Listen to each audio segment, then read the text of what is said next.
son débit. Pression oyaki nango na église. C'est là qui pression à malamoté. Pour na église faisons ba mikanda. Normalement, l'église. Il faut que chaque église, par exemple, ça c'est pas d'abord un problème. Le problème est oyo et quoi que peser ma case dans la spiritualité, c'est le fait de forcer à tous les pasteurs d'avoir la permis. Parce que c'est lui qui a donné les ministères sur le Saint-Esprit. Le Saint-Esprit. Ministère des mototé pour qui au diriger en gros il faut permis là. Les permis d'un ministre de la parole, c'est le Saint-Esprit.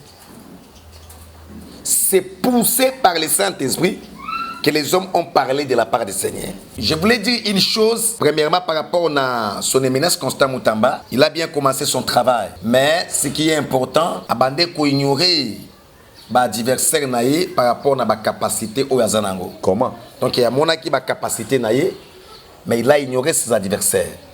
Ça c'est d'abord la première des choses. C'est pour dire dans le leadership. Quand vous êtes devant un combat, devant un adversaire, quelles que soient les capacités au Kozanango, le canano opposé capacité à l'adversaire pour qu'il affronte Bango. Deuxièmement, à affronter Bato Oyo, à maîtriser qui bien profil na Bangote. Vous savez, quand tu es à côté d'un adversaire que tu ne maîtrises pas bien son profil, Nyoso et Kokoma. Par rapport à la question à maman Gert, d'abord, c'est une païenne. C'est une païenne. Mais il y a le servant de dire à maman. Mais ceux qui crient ça, il est loin qu'on te délivre l'autre. Hier, on a laté. Na mo tu na ngoma na montagne kuna batu ba prière ati entrer na ya zui photo ati ya mo. Mais c'est ça l'idolâtrie. Mobali na ya lobi Jésus. Moïse a lobi okoki kozwa photo te ke côté otiango liboso na yo okumbamela. D'abord la photo moto agumbamela ka wana zo baiser wana. Azaka Jésus bien zaka mundele. Eza Jésus acteur moko boye. Mais en réalité de ko moi si gerda to lingi mingi. Aza mama na biso na Congo. Mais loko ya litumba aya apesa bomo na ye d'abord pas Yesu et plutôt la kisaye que ngonga kopesa Yesu bize et comme na mté azla Merci très chers téléspectateurs, téléspectatrices, c'est toujours des retours dans notre plateau au Bomesana Kolanda avec l'un de notre serviteurs, l'un de notre daddy, l'apôtre César. S'abonner et partager partout au Landa Bissot. Et le lot nous a toujours béni avec l'homme de Dieu, les déchireurs de l'écriture, partout aux Hollandais, numéro Zandassé, Benga, Ako, Zalaï Longonayo, pour qu'il y ait avec d'autres sujets qui vous fait souffrir. Et l'apôtre, il est là, l'homme de Faya, l'évêque général de la province de Kisangani, il est maintenant avec nous à Kinshasa.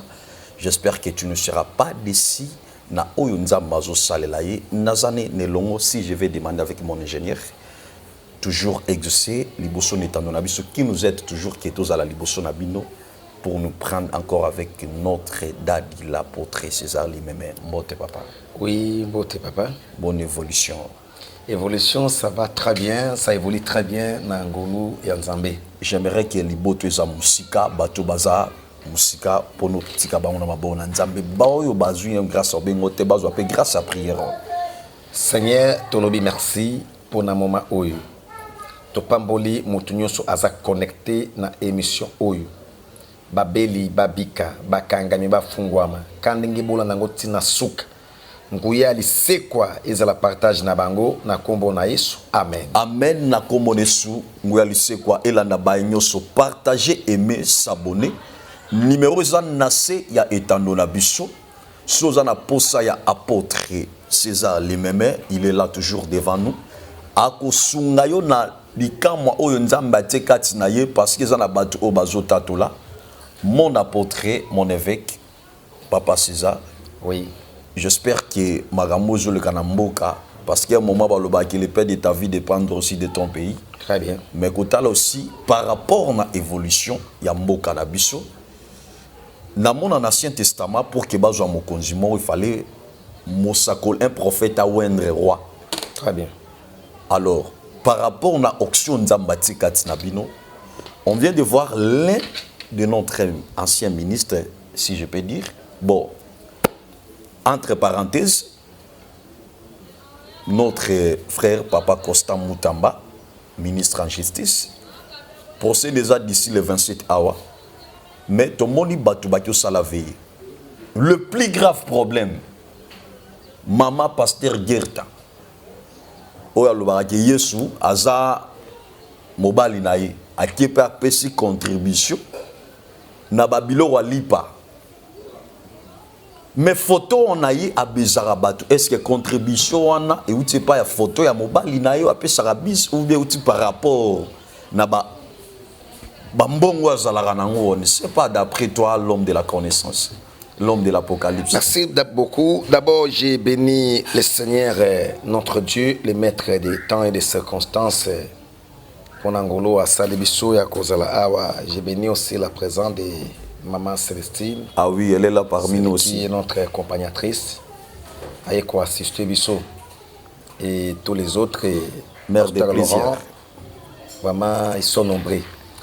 Nalingaki Moukena Lobela pour son éminence. Un ministre de la justice sortant, il faut Kolobela. D'abord, Nalingaki Nabanda, na ministre sortant Constant Moutamba, que je connais très bien depuis Kisangani.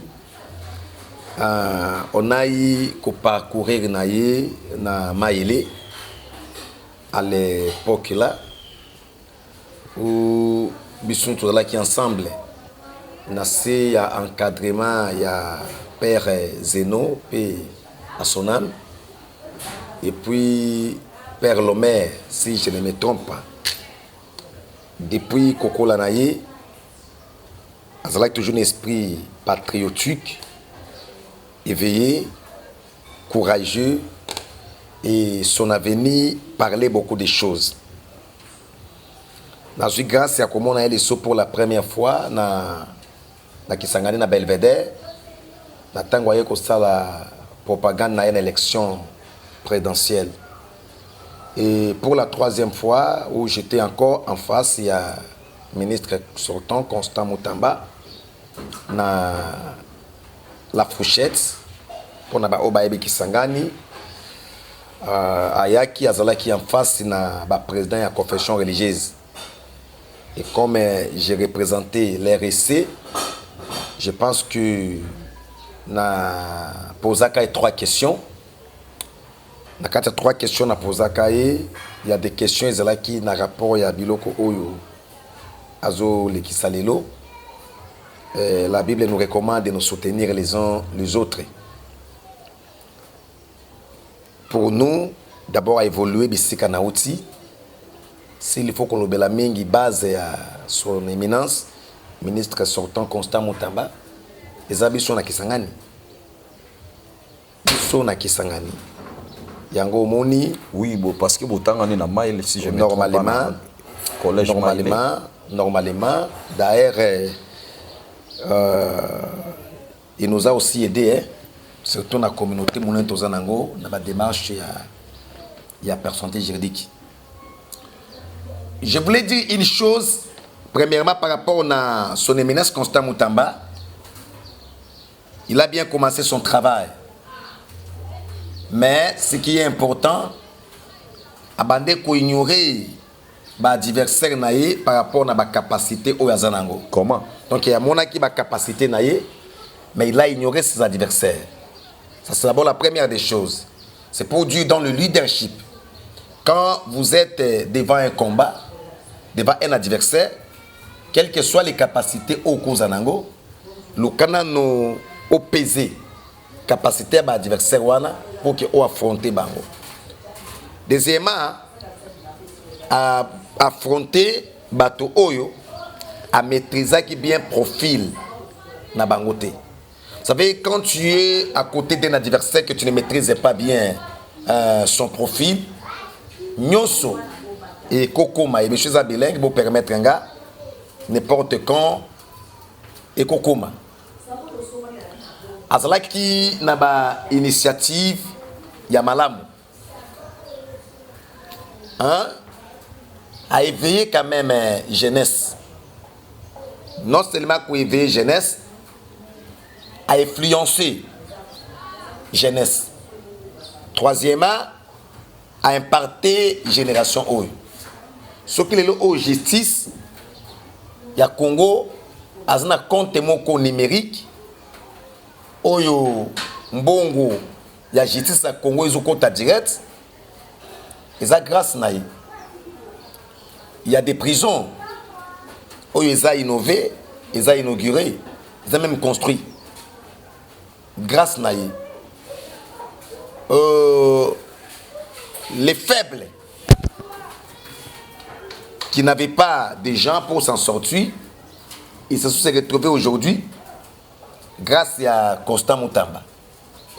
Donc, na Katia Moussala Naye, s'il faut évaluer, quelque part, à un point positif, là aussi les points négatifs. Seulement que ce que je pouvais dire au ministre sortant, Constant Moutamba, son débit, pression au Ayakinango, na église, c'est là qui pression à Malamoté. Pour l'église, faisons un mikanda. Normalement, il faut que chaque église, par exemple, ça ce n'est pas un problème. Le problème est Oyo, et quoi que peser ma case dans la spiritualité, c'est le fait de forcer à tous les pasteurs d'avoir la permis. Parce que c'est lui qui a donné les ministères sur le Saint-Esprit. Le Saint-Esprit. Ministère est à montoté. Pour qui au diriger, il faut permis. Les permis d'un ministre de la parole, c'est le Saint-Esprit. C'est poussé par le Saint-Esprit que les hommes ont parlé de la part du Seigneur.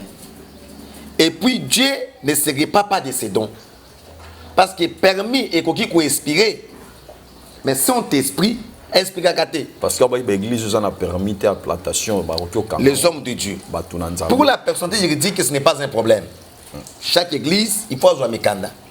Mais pour les permis de culte, en tout cas, ce n'était pas bon. Tout ça, ça annonçait déjà quelque chose. Mais sinon, par rapport à la question à maman Gerd, d'abord, c'est une païenne. C'est une païenne.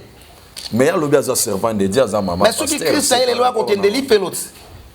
Hier encore t'as la té. Na mort tu ngoma na montagne kuna batu ba prière ati entraîne na yazu photo ati ya mais c'est ça l'idolâtrie. Mobali na ya lobi Jésus. Moïse a lobi okoki kozwa photo te ke côté otiango liboso na yo okumba mela. D'abord la photo moto agomba mela ka wana zo baiser wana. Azara Jésus bien zaka mundele. Eza Jésus acteur moko boye, un commerçant, un capitaliste qui cherchait l'argent. Aye ko tourner film. Osuma une tension ya kolinga mbongo. Le fait que maman Geda sepeli na elongi wana pose na suki ebele. A opesa ngo pe business parce que bantu gatia wana ndawa. Des question ya suki ebele ya mundele wana. Yalo la kande mundele wana. Siko mundele na zo fournir ye. Akomi pe pakae. Boba mundele pe baza bato moko ba spiritualiste. Osomona parce que les images parlent. Osomona na kata spiritualité. Que non, maman Gerda, je n'appelle pas la servante de Dieu, j'appelle maman. C'est parce qu'elle est pas. Oui, elle n'est pas servante de Dieu. Oh. C'est une païenne. Osomona. Papa, tu suis là dans Marambu Oyo. Mais ça par rapport à ah oui, c'est par rapport de ça. C'est un enseignement à Isabelle. Osomona. J'ai dit ceci. Maman Gerda. Yatika la ka maman. Yema Nzambe. Abima. Yatika la biso. Zomona, yati la biso makambo nzambe. Bisonde les mâchoires d'Aaron capables ya interpréter bégaiement ya Moïse. Ozomona. Yango zomona nyoka zo le kalikola libanga mais atiki trace. Mais magie d'après ba interpréter nyoka le kalikola libanga. Morceau de procédure mon apôtre. C'est-à-dire mundelo wana nazo fournir pour na no sali pas place. Bon, j'ai la Constant Moutamba. Je ne suis pas là. Aza maman. ba maman bazana ba secret belé ya ko jela mbongo ba makambo belé ko jela mbongo mais pour na ko classer Mama Gerda na kati ya 5 ministères comme servante de Dieu te na kati na ye ki servante ezate ozo ba Mama Gerda basa batu moko mais batu bazolanda ye mon apôtre na mona azovandisa batu quand même tout ce qui brille n'est pas l'or ozo mona batu kolanda ye c'est normal parce que même ba messieurs profanes batu bolanda ba stade de martyrs ah si on est à kolanda yo ça ne veut pas dire que vous êtes en Zambie. D'abord, depuis au bandi ko la Mama Gerda, je peux dire, Oyoka ya te enlèvement. Oyoka ya lobeli reto ya Christ. Tatera bolinga mobali na ya Jésus ya. Oh wana Jésus alola te. Ozomona. Jésus alola même na nos de l'agneau. Après enlèvement, on peut ça exister. Mama Gerda a comparé à Kalibala ya Yesu wana te na oyo. Si ezala kinga na opese conseil a natila ye maboko.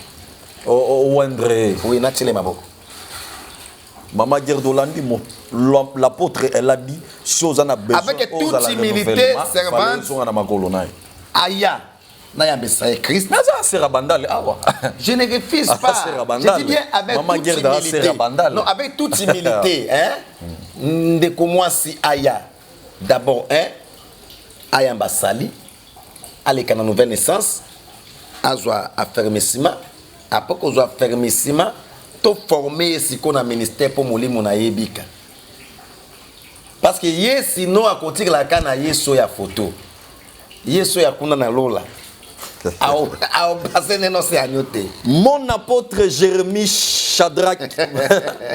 Pourquoi pas le prophète Emmanuel Wenga? Parce que Ozora Biloro Oyo. Mama Gerda Zon na makolo ya les déchireurs de l'écriture de l'Apocalypse. Non, oui, c'est clair, non. Bazon gissé na likomi. Papa mien, par rapport à la connaissance écriture, na lobiango par rapport na orgueillité. Te azana bandal la ma sera bandal. Na katia génération. Ah sera bandal. Non, na katia génération Oyo.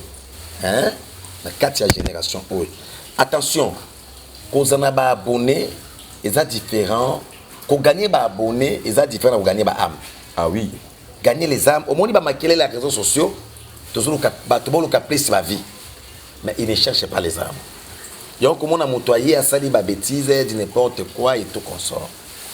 Mais en réalité, de comme moi, si Gerda, to lingi mingi, aza maman na biso na Congo, mais loko ya litomba, aya apé sa bomo na ye. D'abord, pas Yesu. Et plutôt la qui saye que ngonga kopé sa Yesu bise. Et comme il a monté, Azla l'agneau.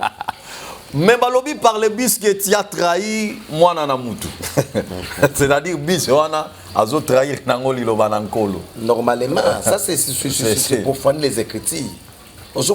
Parce que François bis wana za la matata dans des pays sérieux, hein, très sérieux, là où les pères bavandi bakoye bisa Mama Gerda ke tika ko sakana msko nani atia maboko ti lelo to yeba te que le père parce que David va tourner le fils de qui tango zo tuna na atia maboko cela veut dire yo zo mona kaza servant de Dieu ngana biso ki aza servant de Dieu te parce que yo zo tuna nani atia maboko. Merci Toyoki numéro ça na sebenga apôtre nani akotela Mama Gerda maboko vraiment miel aigle de 40 ans soki na bengi aya na sema kona biso aya mbasali aolukayo aolukonga kutuna na mutu aza pembe na ya media na rotia ye na contact na émission ya amwana ngano zo émission pa papa exaucé ngana rotia ye na chef ne ya media. Merci partout Zolanda biso numéro zana c'est s'abonner pour te chiter. Je ne sais pas quel message. D'abord par rapport parce que les bota musique Zolanda yo par rapport na batu Zolanda yo na ministre sortant Constant Moutamba vraiment a supporté Maman Oyo. Dans le leadership, tout peut arriver. Hein. La politique, Kounyo se les a permis par des problèmes. Kounyo les a permis. Comme la coupe, les a permis. Et moi je sais, et Kouloussou, la croix, et cela qui ascenseur, escalier, il y a élévation pour la Christ.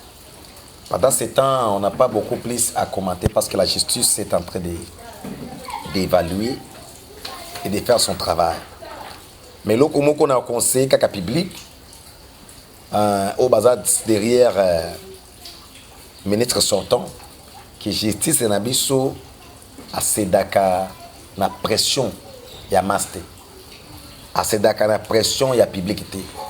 Donc si bakoti a pression na bango, bati a pression na bagasin parce que lobby pression ana et balokate et pousser les sous justice à clouer un ministre sortant.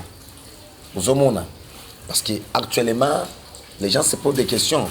Mais bazolo balia ki mbongo pour na toucher message au liboté na besoin babia lia ki mbongo mais to moni quand même mbongo ya prison centrale ya Kisangani. Mais ce qui justice à à mesure ministère public par exemple à mesure à prouver ba indice ya culpabilité. C'est normal. Si alia kimbon cela veut dire ministère public à prouver ba indice ya culpabilité. Merci. Alia quitté. Toujours dans le procès. Le 27. Le 27. Nous toujours dans le procès. Oui, oui. Dengue Kende. Mais ce procès, c'est un message fort pour la jeunesse. Je ne vais pas entrer à profondeur.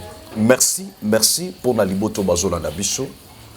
Mon apôtre message nous en avons pour na bao bazana ba problème, ba na ba cas, ba dossier na ba Belgique, France, Londres, Paris. Bana besoin sango malamu me bazomona te me grâce na yo bazana besoin message moko pona ya mokolo na lelo liboso netando na biso. La première des choses, message nazanango nazo parler pour la apostasie. 2 Timothée pardon chapitre 4 verset 1. Pour la Zoloba, dans les derniers jours, les gens abandonneront la sainte doctrine pour s'attacher à la doctrine des démons. L'apostasie, c'est quoi?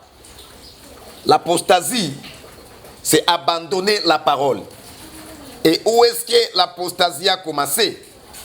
L'apostasie a commencé dans les jardins d'Éden. Nzambe tango asali Adam, ayebisi Adam, mbuma o simba, mbuma o ko simba te. Mais tozo mona, tango serpa azoya, azo séduire Ève. Au lieu que Adam et Ève va s'attacher na onzamba yebisaki bango, vous ne toucherez point à cet arbre. Il y a connaissance, il y a bien, puis il y a mal. Je sais que bande kwa Branham, il y a message de la fin. Ba interprétaka mbumawana lokola bo sangesi nzoto ya mwasi na mobali, vraiment place wana interprétation na penza evandate. Donc tango bato nzambe bolo babiloko wana za kobungisa bato belenzela. Tu vois, déjà tango Adam et Ève baké ko simba mbuma, c'est déjà l'apostasie. Et c'est ce que nous voyons aujourd'hui. La campagne les hommes de Dieu doivent se concentrer plus dans l'appel de foi en bongo. Mais ils ont oublié qu'il y a un sabato Yesu. Ils ont oublié de baptiser. C'est ça l'apostasie. L'apostasie, nous voyons la majorité des jeunes prophètes. Bazo boya kokota prière koluka son esprit pour que a utiliser bango puissamment ba kimeli ba loge ba science occulte et plus par na bango ba comme na katia homosexuel ba abandonner son esprit qui est l'auteur de la prophétie, l'auteur des miracles. Ils se sont attachés na ba loge na science occulte na magie. C'est déjà l'apostasie. Les gens abandonneront la sainte doctrine. Ils ont l'image de Pierre. Pierre qui disait